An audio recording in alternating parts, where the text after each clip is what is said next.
9-10 সিজনে 9-10 অর্থাৎ 9 এবং 10 সালে লা লিগার মোস্ট গোল স্কোর সবার উপরে দেখতে পাচ্ছি মেসি। আবার ওই দেখে ছেলেটার নাম একটু জানলে জানাবেন। আরে দেখতে পাচ্ছি রোনালদো, আর বাকি একটা প্লেয়ারও আমি চিনি না।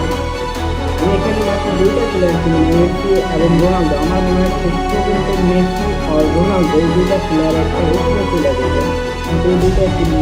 তো আবার মেসি সবার উপরে বললাম না, চলে যাবে মেসি, কিন্তু এখন সবার উপরে চলে গেছে।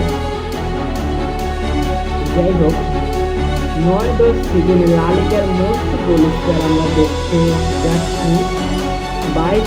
সবার উপরে অলরেডি এখনো মেসি, রোনালদো করে যায়। রোনালদো 4 নাম্বার, রোনালদো একটা সময় সবার উপরে চলে যায়। সবার নিচে খেলোয়াড় দেখতে পাচ্ছি অ্যাথলেটিকো মাদ্রিদের একটা খেলোয়াড়, দুইটাই রিয়াল মাদ্রিদের খেলোয়াড়। তারপরে নামও জানি না, জানলে একটু কমেন্ট বক্সে জানাবেন। যাই হোক,